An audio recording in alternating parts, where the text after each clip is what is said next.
नमस्ते, मेरा नाम डॉक्टर शिवानी है।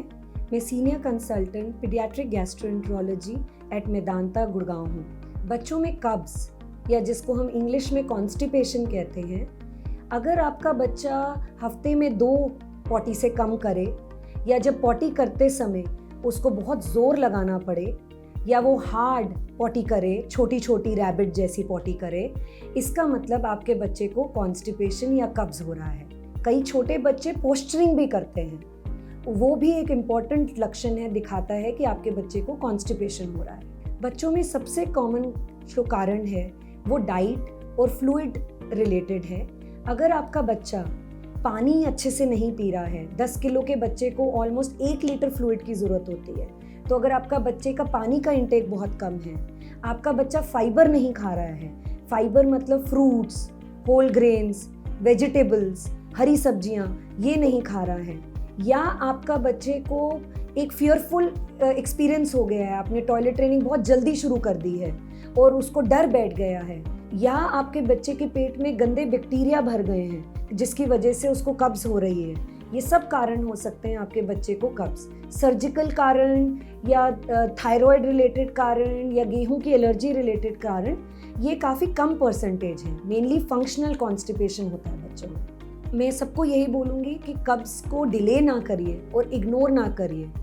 मदर्स के लिए बहुत इम्पॉर्टेंट है कि वो देखें आपके बच्चे कैसे लैट्रिन करते हैं, रोज़ करते हैं या नहीं करते, और इमीडिएटली उसका ट्रीटमेंट अपने लोकल पीडियाट्रिशियन डॉक्टर से लीजिए।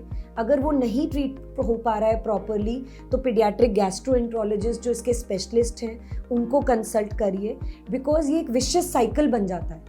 फियर हो जाता है बच्चे में हार्ड पॉटी का और वो कॉन्स्टिपेशन को और वर्स करता है। Mothers play a very important role. It starts with toilet training. एक सही उम्र पे बच्चे को टॉयलेट ट्रेन करना ज़रूरी है।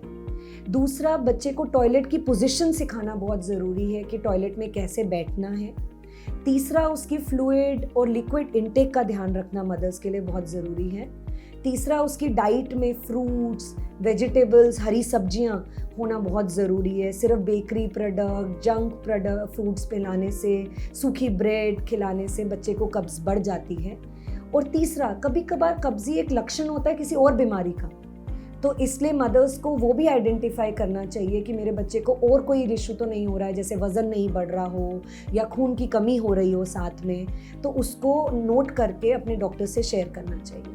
सिंपल कॉन्स्टिपेशन गंभीर नहीं होता, बट अगर हम इसको निगलेक्ट करें तो ये बच्चों में पेट दर्द, बच्चों में पेट फूलने का कारण, उल्टियों का कारण, कभी कभार तो हमारे पास बच्चे इमरजेंसी में पेट में लंप लेकर आते हैं कि इतनी ज़्यादा सीवियर कॉन्स्टिपेशन हो जाती है, तो उस लेवल तक हमें नहीं पहुंचानी चाहिए। ये बच्चों में आजकल बहुत कॉमन कारण है। बच्चे को पेट दर्द होता है, बार बार अल्ट्रासाउंड कराए जाते हैं, बार बार ब्लड टेस्ट कराए जाते हैं, लेकिन एक सिंपल कॉन्स्टिपेशन नहीं पकड़ा जाता है और वो बच्चे का इतनी दवाइयाँ देते हैं और ट्रीटमेंट नहीं हो पाता है। और बहुत बारी हमारे पास बच्चे आते हैं जो एक सिंपल, हम उसकी हिस्ट्री से कि वो किस टाइप की पॉटी कर रहा है, कभी कभार एक्सरे की हेल्प से हम डायग्नोस करते हैं कि बच्चे के पेट में इतनी सारी पॉटी जमी हुई है जिसकी वजह से उसको पेट में दर्द हो रहा है। Mainly it is a combined effort, fluids, diet, साथ में मेडिसिन्स, एक बारी पेट साफ करने के लिए और उसके बाद उसको मेंटेनेंस रखने के लिए, और फिर धीरे धीरे कम करते हैं हम। साथ में एक स्टूल चार्ट मेंटेन करते हैं बच्चे का और धीरे धीरे दवाइयाँ कम करते हैं। लेकिन कई बच्चों में कॉन्स्टिपेशन इतना एक फियरफुल बिहेवियर हो जाता है कि बच्चे इनकोऑर्डिनेशन करने लगते हैं। बच्चे रिलैक्स होने की जगह स्क्वीज करने लगते हैं, डरने लगते हैं पॉटी करने से। इसको हम डिससिनर्जिया कहते हैं। ऐसे बच्चों में हम बायोफीडबैक थेरेपी एक्सरसाइजेस सिखाते हैं जिससे बच्चों की कॉन्स्टिपेशन को ट्रीट कर पाए।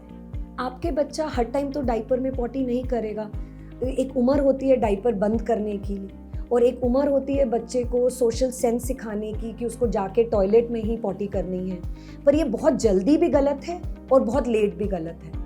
तो अप्रॉक्सीमेटली, जब आप, हर बच्चा अलग है, पर अप्रॉक्सीमेटली 18 महीने से 2 साल की उम्र पे जब आपका बच्चा आपको सिग्नल दिए जाए, जैसे कि उसको डाइपर गंदा लगता है, वो आपके पास आके बोलता है चेंज करो, बच्चा सोता है पर डाइपर सूखा मिलता है जब बच्चा उठे, तो वो एक सिग्नल होता है कि बच्चा अब रेडी हो रहा है पॉटी ट्रेनिंग के लिए। हमें उस टाइम पे बच्चे को एक हेल्दी एनवायरनमेंट में पॉजिटिव रीइंफोर्समेंट के साथ पॉटी ट्रेनिंग करनी चाहिए।